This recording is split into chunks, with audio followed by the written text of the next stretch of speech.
Today I'm going to show you how to quickly polish your paint using the gold standard polishing system. 1 second, Nick. We have a new pad. Well, I was just using this waffle guy. Well, we have the new wool pad designed for a little more aggressive cutting. As we can see, this might need a little more work. I'm going to step out of the way. We're going to show a different angle of just how nasty this paint looks. The inspection light, I see swirls, I see random isolated deep scratches. I see a polisher in my hand, thankfully, to save the day. Exactly. So this pad, by the way, this is a prototype. We want to record the video before it's available on the market. That way when we release it, the video is there. So the gray line that you see there will not be there in the new pad. This is our purple pad. It's going to give you more cut. Right. And the gold standard polish is a pad-dependent polish. If you want more cut out of it, you're going to use something like this. Exactly. And one thing we're going to do is, you saw this rather obnoxious scratch here. We're going to attack that scratch with something I came up with many years ago called the 5-5-5 method. 5-5-5 means 5 pounds of pressure. Basically, depending on your tool, that's going to change. The pressure that you need to maintain backing plate rotation. So essentially, you're going to press down if you don't have a postage scale out there, which right, exactly. Who has one of those? Yeah. You want to press down onto the pad until the pad stops spinning. If it stops rotating, then you know it's too much pressure. Too much pressure, just back off a little bit. You're going to do it for 5 seconds because we don't want to create any heat. And speed 5. So on an electric DA, you're going to go speed 5. On the battery powered ones, you're going to go all the way. Okay. So we always start with a clean, damp pad. For that, we have the Lake Country System 4000 pad washer. People might say a damp pad. Well, what am I dampening it with? So we have our rinseless wash in this at 256-1. Okay. So then I did a couple sprays of rinseless wash. Yeah. And then all the way, full speed. Oh, full speed. Here we go.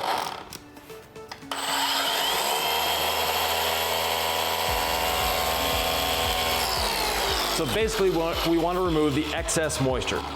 Nick just put 1 spray of the polish on. You see how it spread nicely all over the pad? My advice is do it with conviction. Don't just be like, eat, and it'll be very kind of like liquidy and thin. You want to give it a good, like, I believe in this process. While it's spinning, boom. Yeah. And then you're going to get a nice even, otherwise it may spray everywhere. Right. Now the 5-5-5 method, we're not doing the whole door with it. Nick is actually just going to concentrate on this scratch. And again, the goal is to create no heat whatsoever. All right, so I'm a brand new person to polishing. Yeah. Sit me down as if I'd never done this before. Okay. Where do I start? Well, we always want to start with the pad actually touching the paint. Okay. And we make sure that this is at the correct speed.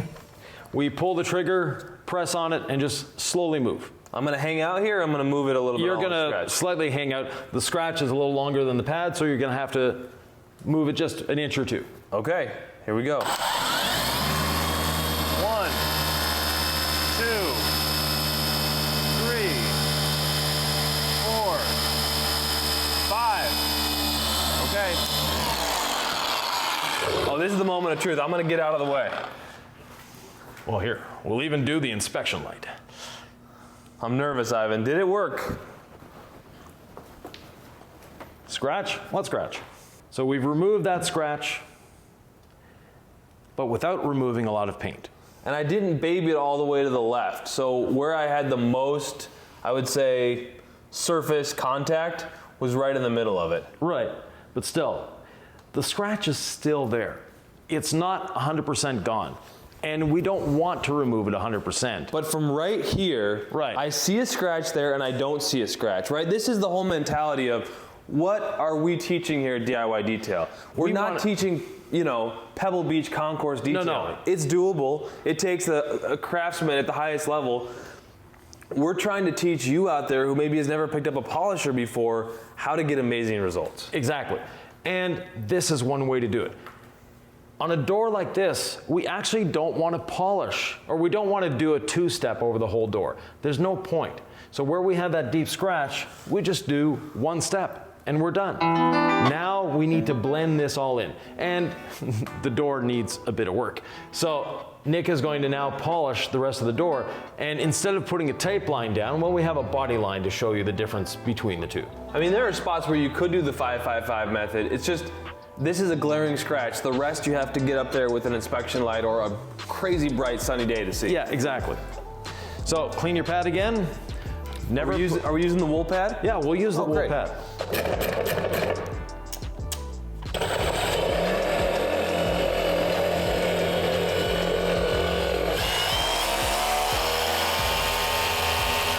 That's good. Spray with conviction, look at that. Look at how even that sprays on there. I love that method. Right. Okay, Ivan, I'm the brand new polisher, all right? Where do I start? How do I do this? Well, first of all, be conscious of your posture. So Nick is gonna be turning his back to you. The second thing is, you never wanna go wider than your shoulders. Okay, so at this height, would I wanna be here or would I wanna grab a stool? I would stand up till I got down to about here. So Okay. do this section here, Standing up, okay. and then you'll sit for the rest. Okay. And the speed, yes, we want to have the speed just so the backing plate is turning. At this point, we're not trying to create heat, we're not trying to remove a deep scratch like we just did, we're polishing the surface. So if I've got a 6-speed machine, Speed three, yeah. 3 to 4 maybe? Yeah, somewhere in there. Okay. Okay, I'm gonna figure that out here because this has RPMs, isn't it? Yeah, orbits per minute. Orbits per minute, okay. Yeah, so Do rotaries have RPMs? rotaries have RPMs and a DA has orbits per minute. Okay, a lot of them just are speed 1 to 6, but this Milwaukee cordless has these large numbers that Yeah, I've never seen exactly. before. So They're scarier. I know how this stuff works. I don't always know.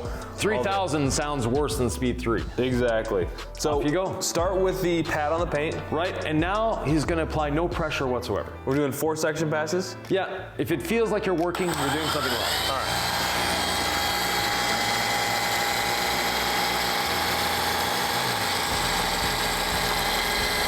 So you'll notice the speed at which Nick is moving the polisher is very slow.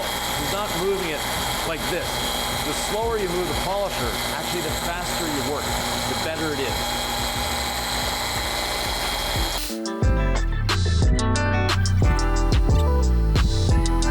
And you'll notice Nick is doing a 50-50 overlap.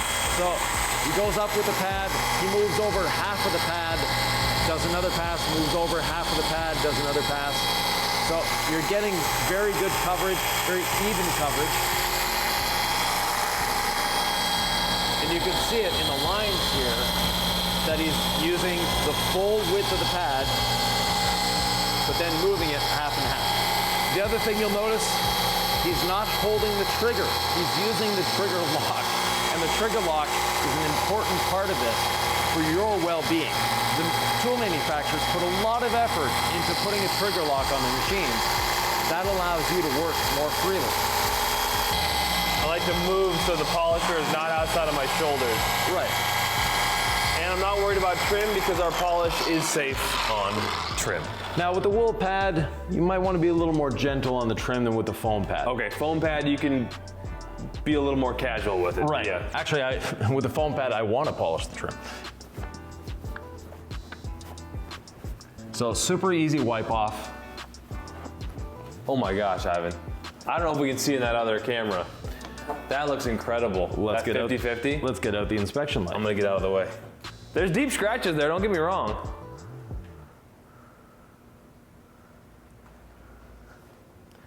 But we've done a vast improvement. Let's triple check on this camera, yeah?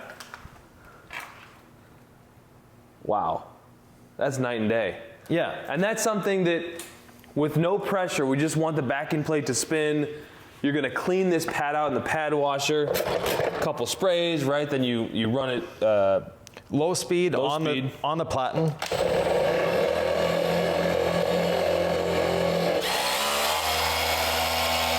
There you go. And then high speed for a second or two. Apply your pad with conviction, as he says. yeah. Well, and then, I mean, that was very doable. As you've mentioned, keep the pad flat so that your polish pattern is as wide as the pad. So if Exactly. you see that it's only like this, you're probably not even pressure. Let me show you that. So, Okay. and turning the speed down. So basically,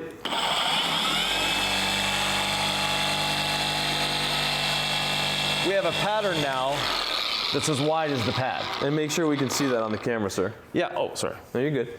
So that's as wide as the pad. So show us an example of something not as wide as the pad.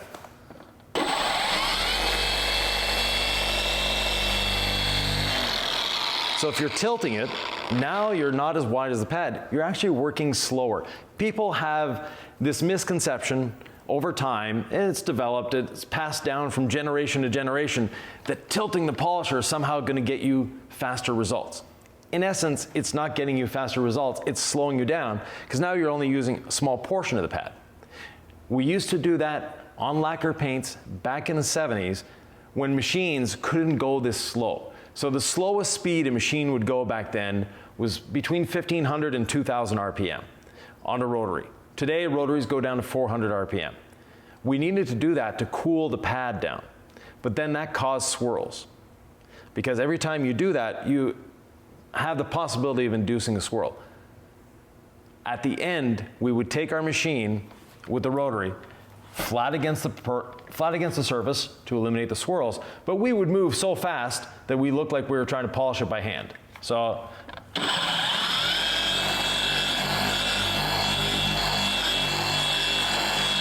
and again, that was to prevent heat buildup. So, but what we've done here, super simple, and these machines, the cordless machines are nice. You don't need to invest in a cordless machine. A corded machine will do just as well. And this one is a 15 millimeter orbit. There's 21 millimeter orbits that work a lot faster. The bigger the orbit, the faster the cut. And then there's 8 millimeter machines, which are really popular. You can pick them up at just about any hardware store. They do a job. They do it well. A little slower, but if this is your hobby, then by all means, the 8 millimeter machine is super safe. And we mentioned about polishing trim. Well, we have this trim here. Grab the gold standard. Yeah. Grab the gold pad for that. Oh yeah, you're not gonna use wool on trim. So I will say the gold standard polish is pretty awesome. You know, you're gonna get more cut with the wool pad. It's pad dependent and it has super long working time.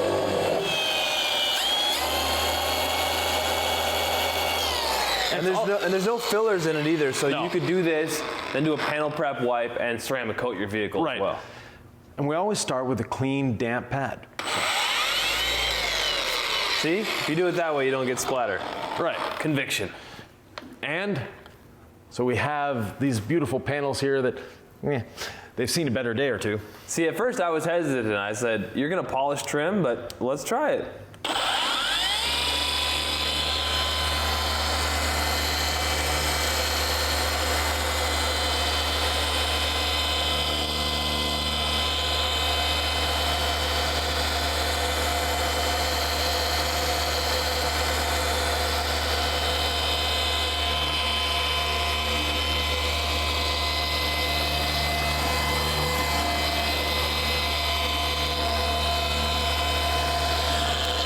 And another thing that people don't think of polishing often is this. The windows.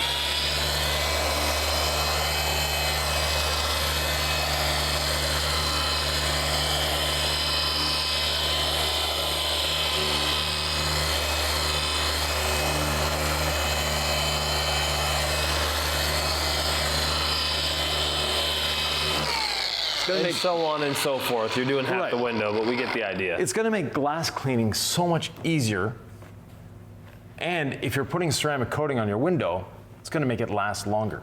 And you'll even see, like in this corner where we didn't spend a ton of time because it's a video, there's some water spots. So you may get this water spot buildup on your windows. You may want to polish them off and not quite know what to do. One trick though, with the towel, you can spray a little polish on the towel itself. Yep. And just using the corner of the towel, a little bit of polish. Yeah. That's for every corner, Evan. Yeah, exactly. And you can get in there by hand quite easily. This goes for all your windows, your side view mirrors as well. Yep. And off we go. So much better, clearer. And the trim, what does it look like? I will say that when your windows are polished, it's like when your tires are shined. It adds a completely different level of appearance and shine to your vehicle. It's hard to explain, but when your windows are polished, it just pops. And speaking of popping, Okay, there's a big difference there. Right. One other thing. Because this has like water drops and faded, and there's no protection on here, just the polish. No, just the polish. That looks phenomenal. And speaking of protection, ceramic gloss. So after you've polished a panel, if you're not going to be doing a ceramic coating, at least do ceramic gloss. Ceramic gloss is going to last for months. It's going to do a great job, especially on a freshly polished panel. It's going to last a long time. So a little bit on the panel. Spread it in with the towel. Buff it off. And there we have it. Ooh, that is slick. I love Yeah. that. And we can also do the same on the trim. Okay, so ceramic gloss on trim, huh? Definitely. I mean, I've done it a million times, but can you explain what's going on here? Again, I do it and I'm like, I know it works, it looks great. So unlike a wax that can build up and cause whitish looking residue, there's nothing in here to cause that whitish residue. And apparently, Listen to this, listen to this. You hear the difference, yeah. Wow, it's just chalky. Exactly. So we have to polish the rest of this truck, and you'll see us in other polishing videos up here.